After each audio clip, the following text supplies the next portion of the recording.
In everything we do, Life Science Cares is focused on our neighbors experiencing poverty.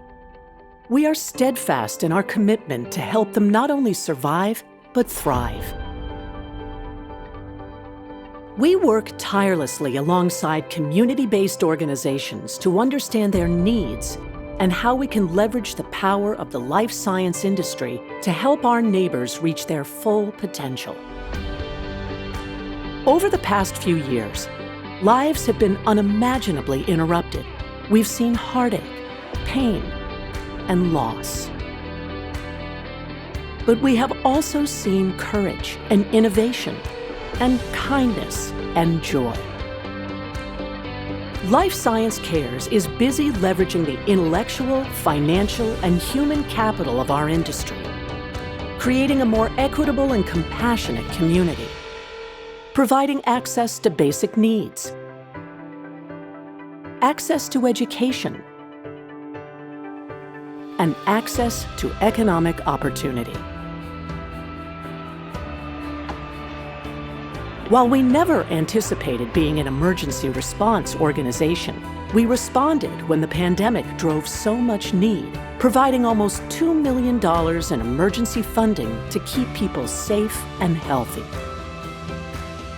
More recently, we established 25 new nonprofit partnerships. Each of our partners has a unique, powerful mission focused on creating a more just and equitable community. Our support is built on the belief that these organizations are the best positioned to make change, and we tailor our partnerships on how the industry can help them do their work bigger, better, faster, and more effectively. We're committed to uplifting the voices of BIPOC leaders. 28% of our partner organizations are Black-led, and 6 of our nonprofit partners have Black women leaders. We do more than provide grants. We work alongside the nonprofits we support to address emergent needs and increase resilience. We educate and volunteer with teams from across the life sciences to advance our mission of building community rooted in equity and kindness. We couldn't do this without you. You show up with your time, serving meals to neighbors in need, building backpacks so our youngest citizens are prepared to learn, and even hiking the White Mountains to raise money for our mission. You show up with your talent, helping us navigate challenges. You mentor students and welcome interns to your offices, opening doors for the next generation of life science leaders. You show up with your treasure. Your investment in Life Science Cares results in life-changing outcomes.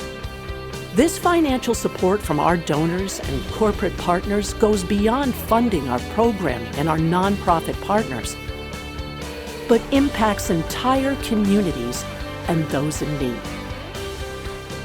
There is more work to do to ensure every one of our neighbors is fed, housed, and cared for, to bring underrepresented voices into our industry, to spread opportunity to every corner of our community.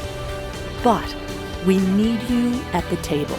We need you to continue to join us in this fight against poverty and inequity, because there is no one better suited to do this than you. You. You. You. You. You. You. Us.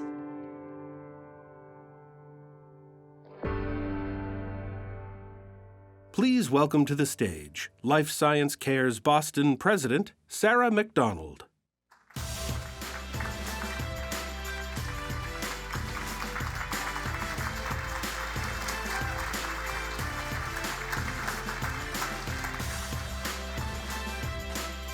Good morning, Life Science Cares Network of Good. Welcome to the 6th Annual Impact Breakfast, and whether you are in the room with us today or watching via the live stream, it is so good to see your faces and to feel your energy. Folks, we are here. And I do mean that in the literal way, of course. In this day and age, that seems like something we should celebrate at its very core. We are here. But I also mean it in a metaphysical way. We are here for our nonprofit partners and the people they serve. Neighbors experiencing homelessness, families feeling the devastating impacts of the pandemic and rising costs, learners of all ages working toward a better, brighter future. Earlier this year, we announced our latest round of grant funding. Support invested in 25 community-based organizations who are seated here with us today. They are passionate, dogged, creative, collaborative, innovative, and driven to make change. Consider We Got Us Empowerment Project. When it became clear that vaccine access and education was not spread evenly in our neighborhoods, these young people, all college and medical school students of color, hit the streets. They used their education, their standing in the community, their free time and energy to keep people safe and healthy. They're here now, and they'll be here in the future to empower communities with accurate science information. We are here for them. Or our friends at Just a Start. Soon they will realize a dream, breaking ground on Ringe Commons, a new multi-use development that brings together a state-of-the-art education and training center, affordable housing, and services available to the entire Alewife neighborhood. This project will finally allow them to expand a biomedical careers program that has served as a pathway to economic opportunity for 30 years.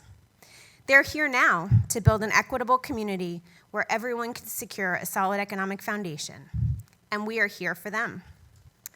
Finally, this summer, as we have been for the last 3, we are here for our Project On-Ramp students, the latest class of whom, 160 strong, are just beginning their internships across all functions at 70 different companies.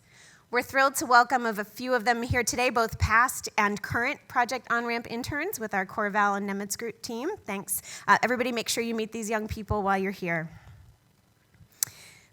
Through Project On-Ramp, we hope to connect motivated students from under-resourced backgrounds to build a future in our industry.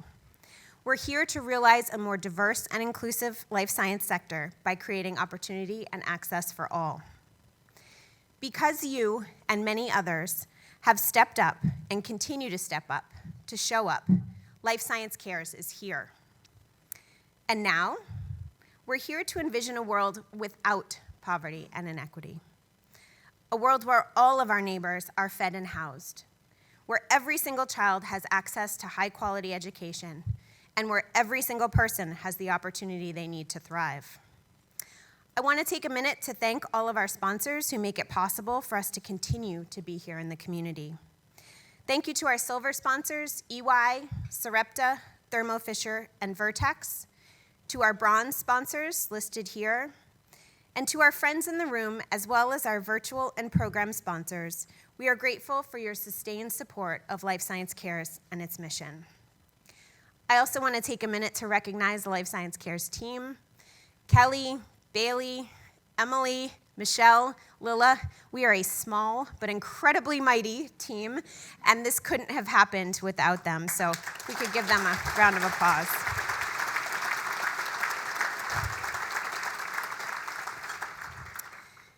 We've got a great program here for you today. Whether you're in the room or online, we hope you're inspired to think about what you can do to be here for our community today and tomorrow, as individuals, as companies, and as a collective. We're so glad you're here. It's now my pleasure to introduce Life Science Cares Boston Board Chair, Mr. Abe Cisse. Abe is not only a respected industry leader, he's one of the most thoughtful, compassionate, and caring people I've had the pleasure to work with. Please welcome to the stage, Abe Cisse.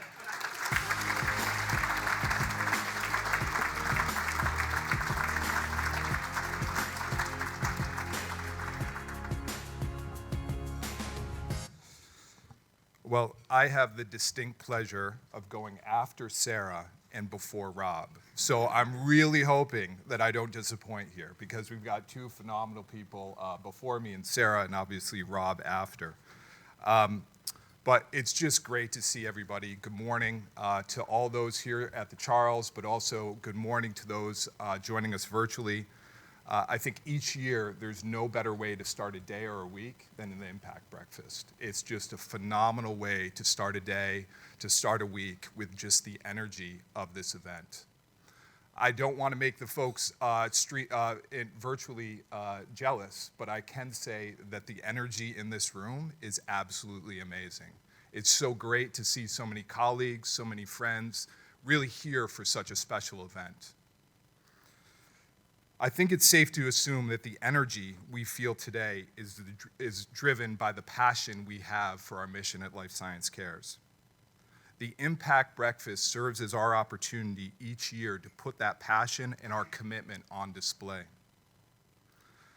The last 2 years have truly illuminated the need for Life Science Cares.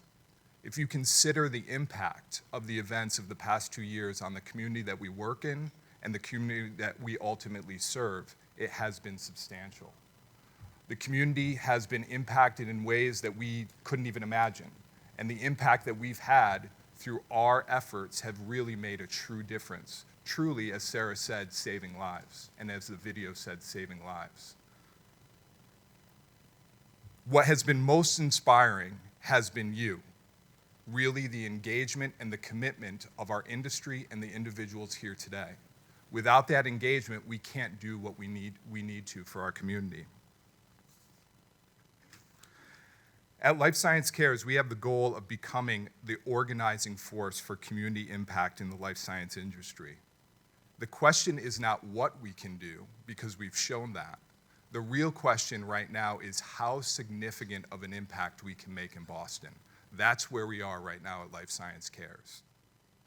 What if every life science company in our industry was engaged in giving and volunteering? What is the true potential of our industry? That's the question for today. We're going to hear from a panel today that's really going to explore this possibility. My ask of you, on behalf of the Life Science Cares team, as well as the board, is to reflect and act on this opportunity. We have the ability to impact our community in ways that we haven't even imagined yet. And that is going to make it not only an impact for our industry, but most importantly for Boston. Now, as we all know, historically, there has been a much more charismatic, although may I say a bit older, individual that has had the opportunity to make these remarks. And that is our founder, Rob Perez. Although Rob has moved on from the chairperson role in Boston, we know that he is not done executing his vision. And we've seen this through the amazing and awesome expansion of Life Science Cares nationally. Our industry is defined by making an impact. And when I consider making a lasting impact, dare I say legacy, I can't think of anyone that has accomplished or achieved more than Rob. At the end of the day, we are all here because at one point, we heard Rob talk about his authentic passion for giving back. We all know it's hard to say no to Rob, if not impossible. But in all seriousness, we are here because Rob has and is the champion for good in our industry. I can't think of a better legacy to leave. And with that, we thought it would be a good time to look back on Rob's vision and impact.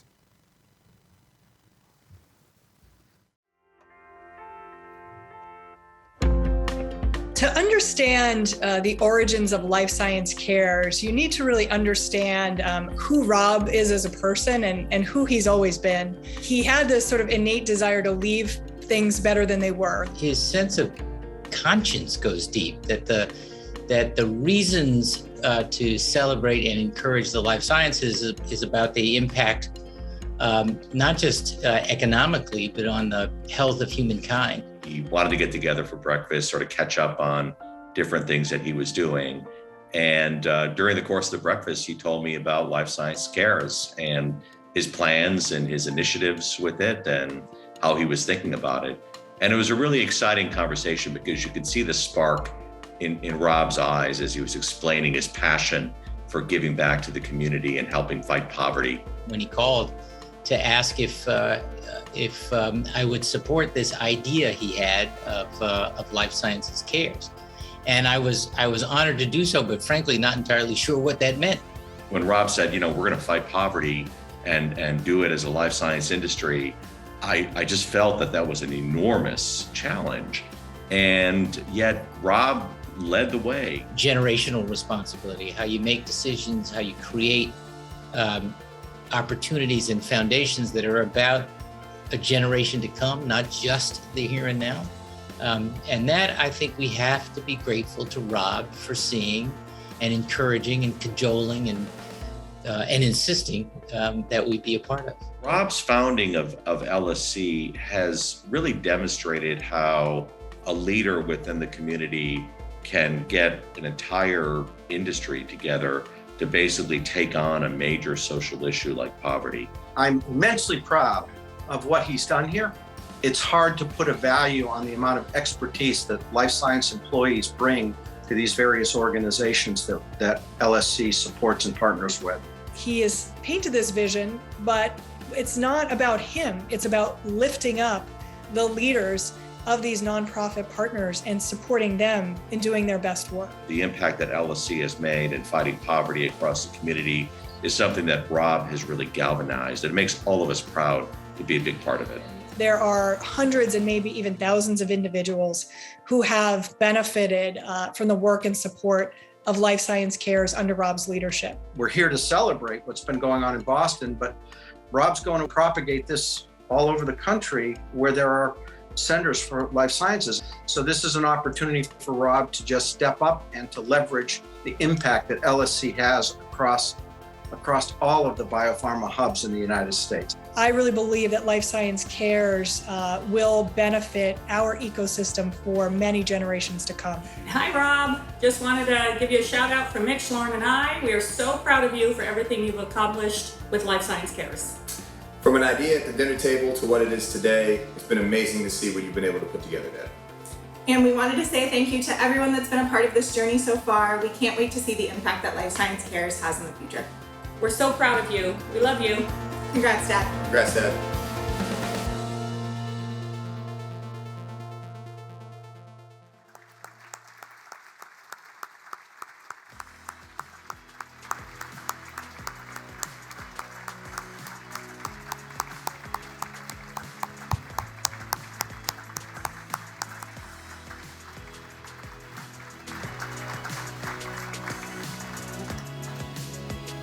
All right. I had no idea that was coming. I can't believe they pulled that off completely. I had absolutely no clue. And she sent me the run of show with all what was happening today, and there was no mention of any of that. And for Mike Bonney to be on video like that, he has no bandwidth in Maine. He has no Wi-Fi. I think Allison was on like a bike generating electricity so he could make that video. So that's just unbelievable. Thank you so much. I got to get myself together here, honestly, to talk, because I wasn't expecting that. So first of all, thanks to all of you for being here. Thank you to everyone who is watching on live stream. I don't know if you guys know this, but a number of companies have come together and they're watching as a company today. So we not only have this group here in the room, but also a number of companies coming together to support Life Science Cares. First of all, I wanted to say thanks to all of us within this group, and it really is us, because we are so divided right now as a country, as a people. Everything is about, this group versus that group. And I think about this industry, and I think about how united we are. Because there's one thing that always unites this industry, and that's helping people, right? Each and every one of you get up every morning, regardless of what part of the industry you're in. At your core, you do what you do to be able to help improve human health. And what unites us, and frankly, what Life Science Cares has done, is we've tapped into that part of all of you genetically in order to try to unite us to help the community and to help poverty. And help improve poverty. Because honestly, poverty sucks. It sucks for a lot of reasons, but probably the most insidious reason that poverty sucks is because it diminishes and destroys hope. If you think about living in poverty, there's lots of terrible things about it, but the worst thing is that you feel like you're working as hard as you can and you're just not getting out of the hole. You're just not catching up. And the difference between you and what you see in others continues to get wider and wider. And that's a real problem here in Boston, because the difference between the haves and have-nots are as great as anywhere in the country. But what Life Science Cares does is we are purveyors of hope. We work with our nonprofit partners to help to create many different programs to provide hope for those struggling with poverty. And for that, I want to say thank you to all of you, because this is our program.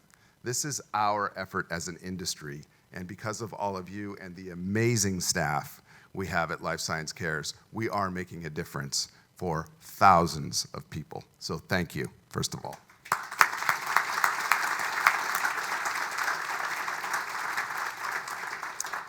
And also because of all of you, and because of all that you've done and we've done together, the success of this program has been replicated in other parts of the country. So now we have Life Science Cares chapters in San Francisco, in San Diego, in Philadelphia. We are launching imminently in New York City. All of those areas with teams, with boards, with the leaders of the community involved, just like you all are involved here, in order to make a similar difference for people who are impacted by poverty in those communities. We're also taking programs that have successfully been deployed here, and we're deploying them nationally as well now. So one example, Project On-Ramp. You guys heard a little bit about Project On-Ramp, our internship program for first-generation college students, students of color, to get paid internships in life science communities. We've done hundreds of these internships, and they've been extraordinarily successful.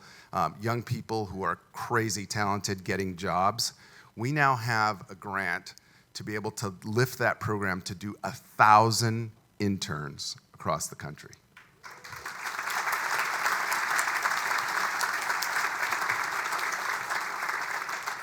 A lot of wood to chop to get there, but 1,000 interns, and that's a way of really making a difference in our workforce within our industry, and certainly within the families who are going to be impacted and hopefully be lifted out of poverty because of these jobs. Another program that we do here in Boston that we're growing nationally is called LSC 1-to-1. It's kind of a moderated or informal mentoring program. I like to think about it as it's kind of a virtual uncle or aunt in the industry that somebody can call upon who really knows nothing of the industry to learn how to navigate to get in, or if you're in, how to be able to move up. So it's a fantastic program we'd love to get you guys involved with as well, called Life Science Cares 1-to-1. So because of all of your efforts, we're able to take this little idea and think a lot bigger. And that's really the goal of today, is to help us to really think big about what we can do to impact those who need a boost. And so one of the things that we're doing, and I have to say some personal thank yous here, is we're trying to work on providing commitments to our amazing nonprofit partners that are longer than just 1 or even 2 years, to try to create some programs that have some length to them. And in order to do that, we need funding that goes across more than just 1 year. You know, we have to raise money every single year in order to make all of this happen. So we've started a program called the Leadership Circle. Excuse me, I'm just going to get the list of people because I want to make sure I get it right here. The Leadership Circle. And so the Leadership Circle is a group of individuals who have committed to funding Life Science Cares with a grant of at least $50,000 over 2 years. So these are people who are really stepping up and helping us to make long-term commitments to the organization. Now, this is just getting started. So this is the inaugural list. My sense is after you hear this, there are going to be a whole lot more people involved with the Leadership Circle going forward. But I wanted to ask, we have a number of Leadership Circle folks in the room, and we have a number of them watching on video with their companies, etc. So if you wouldn't mind, please stand up when your name's called, because I want everyone to see who the first people who are saying yes to this challenge are. So Joe Viney and Larry Wallach, Sam and Tad Truex, Robert Urban and Mary Lynn Headley, Pat Andrews, Renee Russo and Neil Dunn, Peter and Michelle Pedro, Dave and Kip Melville, Paul and Monica Burgess, Brad and Jody Prosek, and Phil and Elizabeth Gross.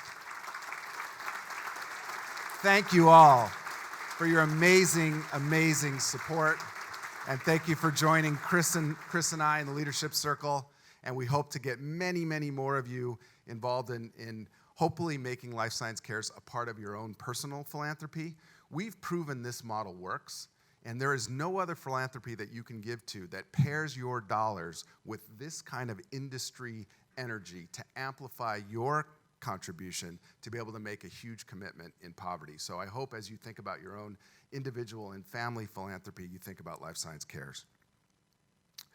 Cool, so next we're gonna start for the most important part of the morning. So as you guys know, our nonprofit partners are really everything to us. Without them, no work gets done. We're really proud of the work that we do at LSC, but ultimately what we're doing is enabling these amazing partners who have the kind of front line on poverty. So what we're gonna do today is bring up a few of our nonprofit partners to talk about a question that we asked them: what will it take to end poverty in Greater Boston? So I'm going to introduce the panel and bring up the panel and the leader.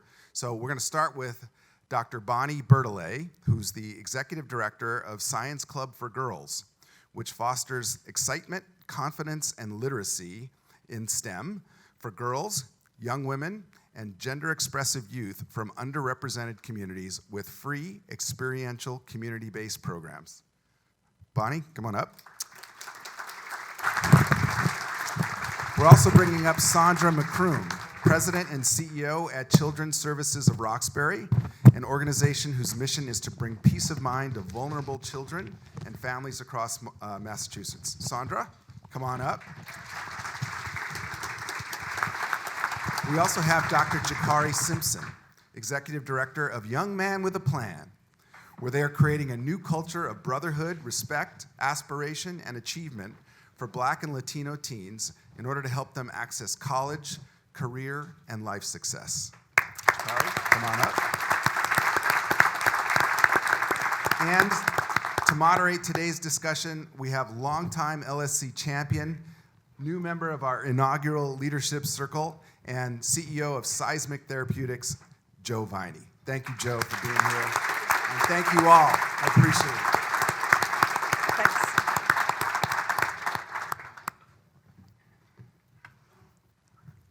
Well, good morning, everyone. We're delighted you're here. Welcome to the room. Welcome to those of you on live stream. And as you've heard, and as you'll see on the front page of your program, we're here to discuss what will it take. What are the issues that the nonprofits are facing, and how can we, as a community, add to help with the solutions? So I'm really thrilled to be here with Bonnie, Sandra, and Jakari. And we're going to first start by having them give a little quick intro about themselves and their organization. Their bios are in the program, so this will be a very short intro. So, Bonnie. Great. Well, first of all, thank you to Life Science Cares for this amazing partnership. I'm Bonnie with Science Club for Girls. And one of the things that I love most about Science Club is that we provide a continuum of programming from kindergarten through high school graduation, with many of our participants with us for several years at a time, even the full 13 years. So think about that. What have any of us done for 13 years growing up? So thank you. Good morning, everyone. My name is Sandra McCroom, and I'm obviously President and CEO of Children's Services of Roxbury. And that name alone is a little, we've outgrown our name, let me say that, because we are in 4 cities across the Commonwealth. We serve 6,000 children and their families every year. I employ 400 Bostonians and folks around the Commonwealth. And I think one of the most important things you'll hear from me today is, one, I am the daughter of civil rights leaders. My father was a civil rights attorney, and my 85-year-old mother lives with me now. My dad has passed. And I say that because my entire being is rooted in the work that you all are helping agencies like mine do all across the Commonwealth. So I really am thrilled to be here today and appreciate the opportunity. Great. Jakari, what are some of your favorite things about your organization? Okay. Good morning, everyone. I'm Jakari Simpson, Executive Director of Young Men with a Plan. I would say the favorite would be is we help young men in the middle two quartiles, not the top 10% or not the most at risk. And our whole goal is to help them achieve sustainable futures. And we do that by helping them co-create a success plans twice a year for 4 years, as well as employing a holistic curriculum that addresses wellness, social, emotional, and educational growth. We also employ multi-level mentoring, such as with our volunteers, older mentors, alumni, and near-to-peer mentoring, as well as overall brotherhood. So what I like most about the program is everything. Thank you. Thanks. So now you've heard a little bit about each of these organizations. I thought it would be interesting to reflect internally on what some of your misconceptions might be about the families and kids that are served. But I'd also like to ask our panel to share their thoughts around what is it that people get wrong? What misconceptions do they have about their families and their kids? And so, Sandra, I'd like to start with you. Sure. I think one of the biggest misperceptions about people who are struggling is that they lack joy, that they lack joy. And I think one of the things that CSR does, Children's Services of Roxbury does, is bring peace of mind. So while our families may be in a traumatic moment in their lives, while they do experience generational trauma, and I can talk a little bit more about that, they want what you want. They want their children to grow up in a safe place. They want their children to have good memories of their childhood, despite the circumstances that they find themselves in. They always find a way to make a way out of no way. It may not be what you and I would want for our lives, but somehow there is an innate part of the human spirit that wants better and wants more for their lives.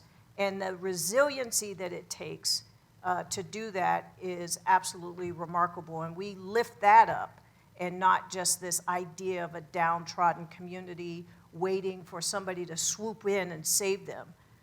They are survivors in ways that, you know, those of us who are more fortunate don't ever have to experience, and there is a lot to be learned from that. So Sandra, what about Bonnie, what about your organization? What do people get wrong about what you do?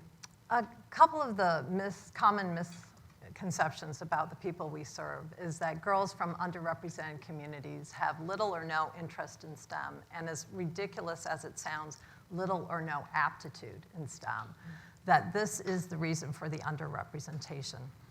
And we know that it's access and exposure. And when we make STEM content relevant, social, and engaging for girls, they will be clamoring and knocking down doors to get the opportunities. And that is what we see at Science Club for Girls. In fact, we have a waiting list of over 300 girls that want to participate in our programs. We are about tailoring opportunities to the communities we want to bring in and about changing STEM culture. Thank you. Thanks. And Jakari, what about your org? I would say the most common misconception for the young people that I actually serve would be, I would say I do serve Black and Latino boys, but they're not a homogeneous group. They're not all the same. They represent the Black diaspora, not just Black. They're creative, they're artists. They don't want to be basketball players. They don't want to be rappers. They may listen to the music, but that's not what they want to be. 5'2" doesn't want to be 6'9" LeBron James, or in your case, 6'10" Jason Tatum. And I think you have to think about that. They love fashion. They love creating. They love to be around their peers. They love their family. But they represent, they're bilingual. You got generations of African Americans who've been here for 4 generations. You have kids coming from all over the West Indies, various parts of Africa, Central and South America, and then they show up here, and then people always like to lump them in.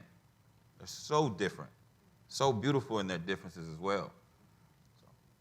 Thank you. Well, that's something for us to, I think, all take home. So, Jakari, I'm going to ask you the next question as well. There's a lot of issues that we're all focused on at the moment, but if there's one issue you could focus on and think of one innovative solution, what would that be for your organization? I would say right now is to address the inequity and quality of education through K through 12. Like, why do we still have these kids reading at this level or testing at math at this level? Like, the education system is outdated. Everything else is, so why can't we say that is? We have to reimagine the way we even look at it. We have to partner with real good people. We have to have our kids more prepared for these jobs that are sustainable. We know what's out there and what pays. I've heard so many people say it in the room. So how come the education system doesn't know? And I think we also have to look at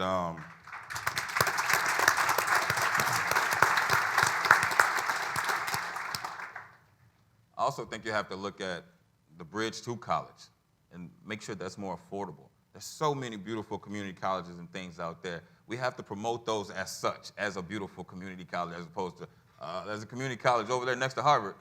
So I think that overall, all the smart people in the room and everybody else outside, we need to reimagine the way we look at things. Great, thank you. Sandra, what about, what are you thinking about? What's your area of focus, and what are some of the innovative ways that we can assist? Well, I've thought a lot about this, and like I mentioned, I come from a civil rights background, so CSR runs 22 programs. I could spend all day talking about one or more of them, obviously, but I think recognizing each of us, our own humanity, which is a big concept, and I say that because I think we recognize each other as the circumstances that we find ourselves in, right? The class that we find ourselves in.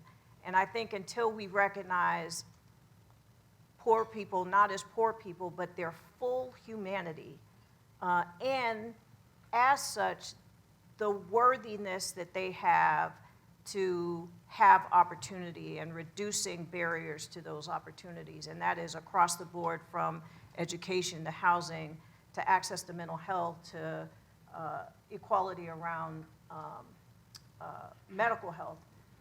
So I would say to recognize our humanity, which is a big concept, but I somehow think it gets lost in everything else. Thank you. Bonnie?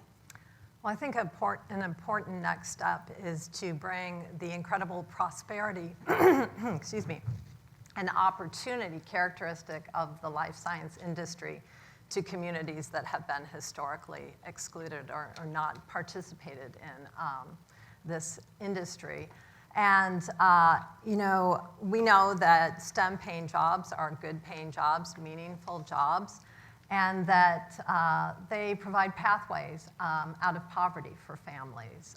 Entry-level jobs pay 20 to 50% more in STEM than in non-STEM jobs, and really transform families' futures and allow them to accumulate generational wealth.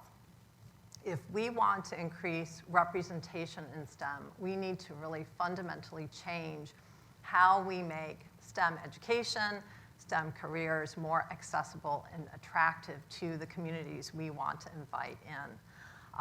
And what does that look like? So at Science Club, we break down barriers by having the programs be free.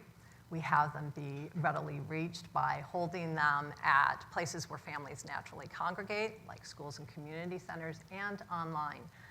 Virtual clubs have expanded our reach considerably and deepened our engagement with underrepresented communities. and how we present content as being hands-on, engaging, fun. We are clubs, we're not courses, we don't focus on assessments, and we deliver it through relatable mentors who come from the same communities that our girls do. They look like them, they have shared experiences, and can also open up the future of what STEM careers look like, not only to the girls, but to the families, because another misconception is that most of the families in Greater Boston do not have a single family member or neighbor that works in STEM, so they really don't know about the options that are available for their children in these fields. Great, thanks. Well, that's a lot for us to think about. So as we've got a big audience here, both in the room and on the live stream, when we think about change, what's it really going to take to make a change? And what are some tangible things that people in the audience or who are watching on live stream can really think about doing? What if we applied Operation Warp Speed-like resources to facilitate and help take your organizations to the next level? What would that look like? And Bonnie, I'll start with you. Great, thanks. So I think real change means going to the root to really affect systemic change. And that means multi-year real investment in a girl's trajectory through the school years and in STEM. And I will give a quote from one of our alums that really illustrates this. Kaylin Brown was with our clubs from 6 years old through to high school graduation, then became a mentor in college at Harvard and in grad school at Oxford, virtually in our clubs. And she shares, being surrounded by curious girls and passionate women who also look like me kept me excited about science, my future, and my potential. I rarely questioned my goal of becoming a Black neuroscientist because I had already met one in Science Club, and for that, I'm forever grateful. And so this really shows how we reap multiple dividends from this long-term investment. And we really have to start thinking about this by going beyond just focusing on high school students and college students to expect to find a ready-made pool of diverse candidates for your employees. High school is too late, middle school is too late. Research shows us that as early as second grade, boys and girls have already internalized negative stereotypes about who does better in math and science and who belongs there. And so, that's why we start in kindergarten and go through high school graduation. I was trained as a drug discovery scientist, and I know that if we can invest 13 years in developing a drug, we can invest 13 years in developing a girl as a scientist. So please join us.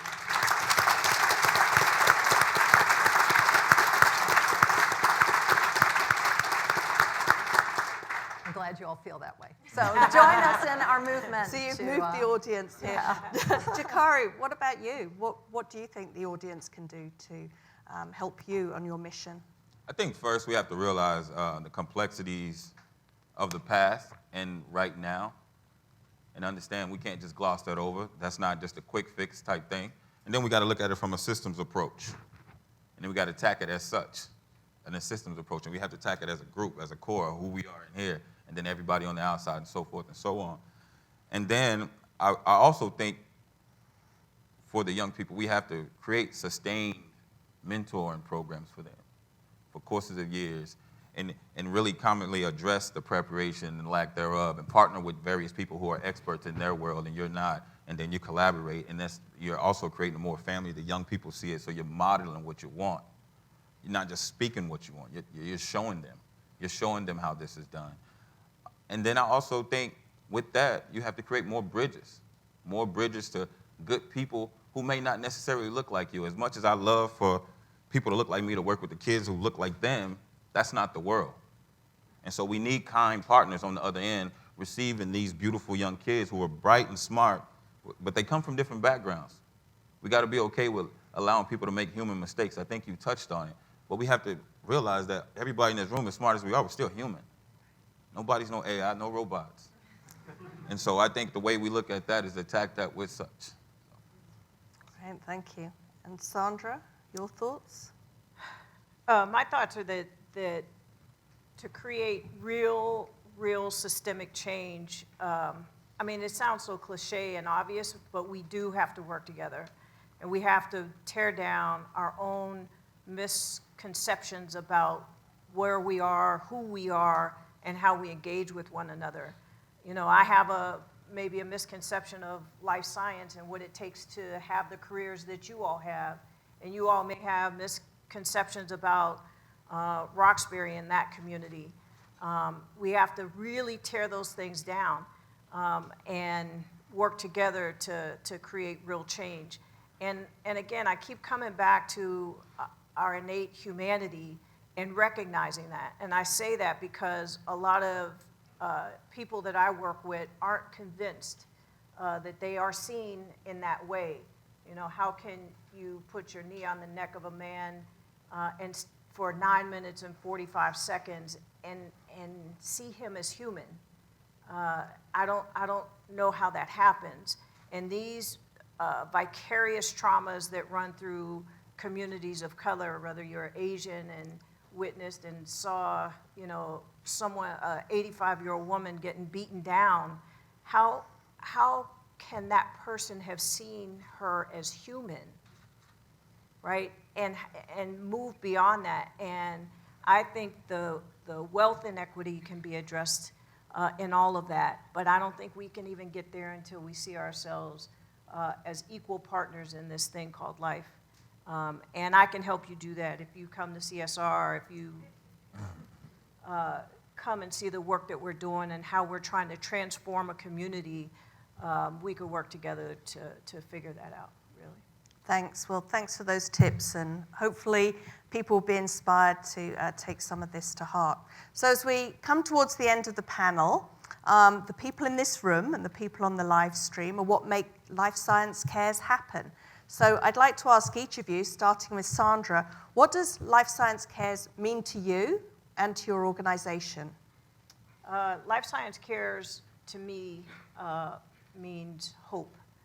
Mr. Perez talked about that earlier, to regenerate hope that we can make real, sustainable, functional, practical change. And I'm just honored to be a part of this cohort of not only grant recipients, but and being introduced to all of you en masse, and being part of that team to try to create that change. So thank you. Thank you. Jakari? I would say Life Science Cares is an extension of family. I think ever since we've gotten to know them, they show up bright, happy, smiling on every call. I'm like, what's going on here? so it's always been warm, always been warm. And then, most important, I think the access to those jobs and that knowledge, like we just don't know. And like me, I'm a researcher by trade, and not to know anything about the Life Science Cares and how much they pay in regards to entry jobs over here as opposed to here. And it's just so much, and we're more than appreciative. I think they answer the calls, whether it be tutoring or volunteer options and different funding opportunities. So we've been blessed. Thanks. And Bonnie? Well, we're really grateful for this partnership with Life Science Cares, and we're just at the beginning of the partnership, and we look forward to tapping into the community of dedicated, talented, passionate individuals such as you all who are mission aligned and ready to mobilize and diversify STEM by hopefully joining our board or working with us on our TV show, being mentors, assembling kits for our hands-on learning, and supporting our content. So thank you. Thanks. So I think you all deserve a round of applause for all that you do for these organizations.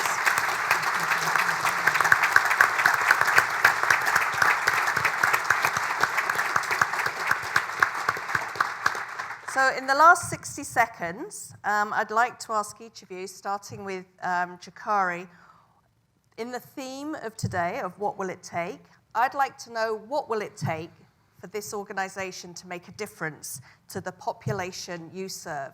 And you have less than 60 seconds to answer that. So these are the sound bites that everyone's going to go away and remember. Okay. No pressure. No pressure. I would say first, view yourself as a part of our village. We operate in the same village. Like what goes on in my backyard affects your backyard as well. We're the same. And I think Mr. Perez said it perfectly. All this division, all this divisiveness, that doesn't work. And that doesn't work better for the future for nobody. And so I think right now, what I do is I think what it would take is the people in this room, people outside, as I've continuously mentioned it, we are a village. And I think right now our young kids are suffering, and even so many of our adults, they've suffered during the pandemic. And so what are we gonna do? We're gonna sit, nobody's gonna come down here and save us but us. And so the way that I look at it, and I'll continue to look at it as a village. Me, Sandra, and Bonnie, we're part of a team. Joe, so various other people, it's a village. So we can start here, go out there, and we go continue to build in another village, and another village, and another village, until it just rings around, until people just get tired of it and be like, okay, we're family now. Let's just do it. I like that, the village and the impact that we're having. So Sandra. I'm going to read a quote, and it says, "Be not dismayed by the brokenness of the world. Love intentionally, extravagantly, unconditionally. The broken world waits in the darkness for the light that is us." And I just want to leave you with Children's Services of Roxbury is well known and not known well. We do so many things. Again, I haven't been very specific because I could get lost, and I would just invite you all to know us well. Thank you so much. Thank you. Bonnie. Great. Well, I would say long-term investment, starting from early education on, to truly transform the face of STEM. This can't be done with standalone experiences only, but with building relationships and having consistent multi-pronged support and exposure to STEM education and mentorship. And in partnership with you all, with your time, treasure, and talent, we can build the pipeline and overfill it, which is really important, for the future diverse STEM workforce. And in doing so, we can provide pathways out of poverty, transform generations, while bringing diverse perspectives to bear upon the increasingly complex STEM-based challenges that we are facing today and the future. So thank you. So thank you all for your attention, and thank you to our panelists and partners of Life Science Cares for sharing background on their organizations. Hopefully you're all feeling very inspired about the good work that's been done today, and are going to be inspired in the future about all the things that we can accomplish as a Life Science Cares community in the future. So thank you.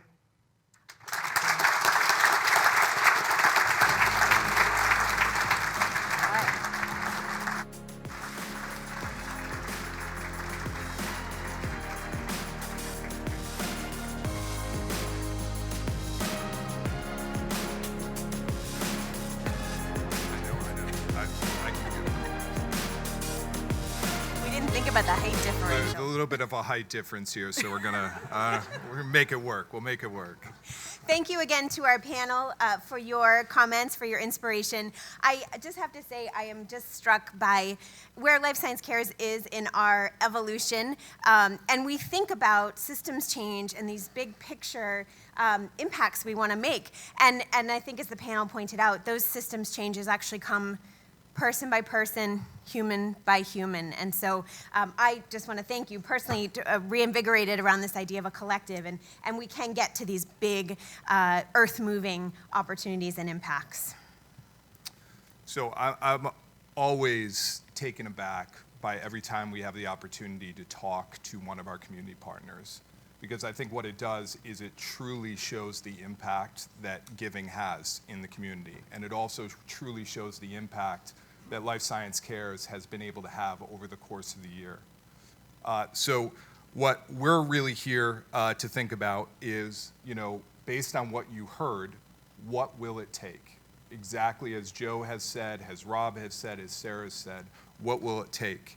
And at the end of the day, what can you give? We're thrilled to share that all the donations made to Life Science Cares Boston today will be matched with generous gifts from the Leadership Circle, which you heard about earlier. So make your gift go even further. If you're in the room, you should have seen a pledge card on your seat. One side asks you to consider giving your time, and the other to give your treasure. we would ask you to consider giving a little bit of both. And once it's filled out, there's a white bag that you can put that pledge card in. And for those watching virtually, hello. You are not off the hook. At the bottom of the video screen, you will see a donation form as well, so please consider donating today. Our goal today is to raise $50,000 in the room and online. If you're thinking about what to give, we humbly ask that you consider a gift that's meaningful to you. If that's $5,000, you can help us as we convene conversations later this year around health equity and what our industry can do to improve outcomes in the community. If that's $1,000, that's just under $20 a week. We would be able to provide 20 backpacks full of school supplies for students as they gear up for academic success. If a meaningful gift is $500, you can help us serve 50 nutritious meals to our neighbors experiencing homelessness, a group that doesn't traditionally have access to healthy options. If you can contribute $250, that's a whole set of culturally inclusive books for a partner providing classroom or after-school learning. And if you can consider $100 this morning, we can provide summer safety kits for our neighbors in greatest need. Socks, water bottles, chapstick, and sunscreen that help keep folks safe this summer. I've said it before, and I'll say it again, we can't do this without you. The way to make collective impact is to join the collective, and we thank you so much for considering a contribution this morning. That's it for today. We are here, and we need you here with us. If you've been inspired to act, don't wait. There's plenty of nonprofit representatives in this room that will gladly take a follow-up conversation about how to put you to work. Donate, sign up to volunteer, reach out and ask how you can get involved. We look forward to seeing you again soon. Have a great day, everyone.